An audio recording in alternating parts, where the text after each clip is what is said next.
বোর্ডে হাতই দিতে পারবেন না, ওখানেও বোর্ডে হাত দিতে পারবেন না। মুখে মুখে সামারি বলো, এইরকম মুখে মুখে সামারিটা বলে দাও।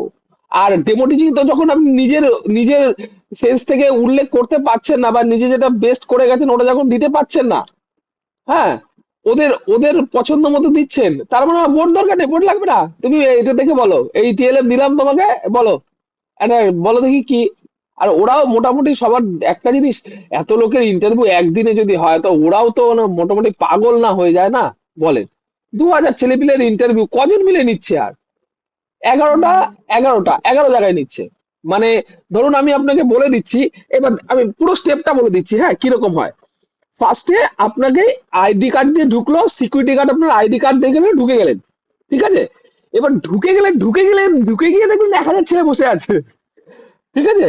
এবার ওখান থেকে বিভিন্ন জায়গা থেকে নাম ডাকছে, বিভিন্ন জায়গা থেকে নাম ডাকছে, মানে কি, যে 9 নম্বর, 10 নম্বর, 11 নম্বর, এরকম চেয়ার পাতা আছে, 20টা করে, ওই টোটাল ধরে ধরে ডাকছে। এবার বিভিন্ন জায়গায় ইন্টারভিউ হচ্ছে, ফার্স্ট ফ্লোরে হচ্ছে, সেকেন্ড ফ্লোরে হচ্ছে, থার্ড ফ্লোরে হচ্ছে, প্লাস গ্রাউন্ড ফ্লোরে হচ্ছে। এবার কে কোথায় গিয়ে ইন্টারভিউ দিচ্ছেন সেটা জানি না। এবার ইন্টারভিউ দিতে গেলেন, এবার ইন্টারভিউ দিতে যাওয়ার আগে যখন সবাই মোটামুটি এক জায়গায়, সেটা হচ্ছে ডকুমেন্ট ভেরিফিকেশন। ডকুমেন্ট ভেরিফিকেশনটা হয় ফার্স্ট ফ্লোরে। ফার্স্ট ফ্লোরে 11 জন বসে আছে, মানে 11 × 33 জন বসে আছে, একজনের জন্য 3 জন করে, ঠিক আছে। ওই 3 জন মিলে আপনার ডকুমেন্ট ফটাফট দেখে নিল, রাইট দিয়ে ছেড়ে দিল, হয়ে গেল আপনার ডকুমেন্ট ভেরিফিকেশন। তারপরে আপনি যাবেন ইন্টারভিউতে, এই আপনাকে আপনাকে একটা দিয়ে দেবে, একটা চিট দেবে। ওই চিটের মধ্যে আপনি আপনার নাম লিখবেন, রোল নাম্বার লিখবেন, এগুলো লিখবেন। ওই চিটটাই আপনার কাগজ হয়ে থাকবে। ওই কাগজটা ইন্টারভিউ আর নিয়ে নেবে, ঠিক আছে, ইন্টারভিউয়ার আপনার কাছ থেকে নিয়ে নেবে, ব্যাস, ওই কাগজের গল্প শেষ। আপনি যে ইন্টারভিউ দিতে যাচ্ছেন তার কোনো প্রমাণ থাকবে না আপনার কাছে। বুঝতে পারলাম?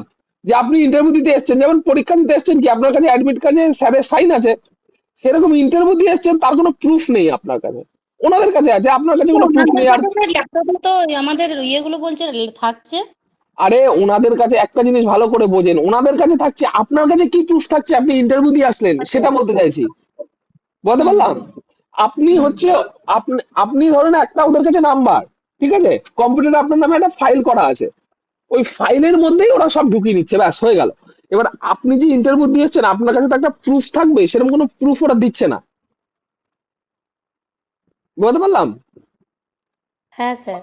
আপনি যখন বাড়িতে আসবেন, কোনো প্রুফ নেই যে ইন্টারভিউ দিয়েছেন। যদি ওরা ভবিষ্যতে বলেন না আপনি ইন্টারভিউ দিতে আসেননি, আপনি প্রুফ করতে পারবেন না। আপনাকে দিয়ে 3-4 জায়গায় সই করিয়ে দেবে, আপনার কাছে কোনো প্রুফ থাকবে না যে আপনি ইন্টারভিউ দিতে এসেছিলেন। এই যে নাও সই করলাম, সই করে তুমি অ্যাডমিট কার্ডটা নাও, কল লেটারটা নাও। আর কল লেটার তো আপনি পাবেনই না, যে কল লেটার নিয়ে যাবেন, কল লেটারটা ওরা নিয়ে নেবে। আর তার সাথে সাথে যে যে মালপত্রগুলো আপনি আপলোড করেছিলেন, মানে আপলোড বলতে কি, যখন আপনি এই কল লেটার যে পেয়েছিলেন, এই কল লেটারটা যার এগেইনস্টে পেয়েছেন, তার জন্য যে ডকুমেন্ট গুলো সাবমিট করেছিলেন, মনে আছে তো? স্যার যে কি ডকুমেন্ট গুলো, ডকুমেন্টস গুলো মানে যেগুলো ইয়েতে লেখা ছিল তো পরপর। কোনো কোনো ইয়েতে না, আপনি যখন কল লেটারের ফর্ম ফিল আপটা করেছিলেন, হ্যাঁ স্যার। ঠিক আছে, ওই ফর্ম ফিল আপ করার সময় যেমন লিখেছেন, কি লিখেছেন, আপনি হায়ার সেকেন্ডারি মার্কশিট লিখেছিলেন, ওখানে হায়ার সেকেন্ডারি মার্কস, প্লাস আপনি যদি গ্রাজুয়েশন করে থাকেন সেটি গ্রাজুয়েশনের কাগজটা।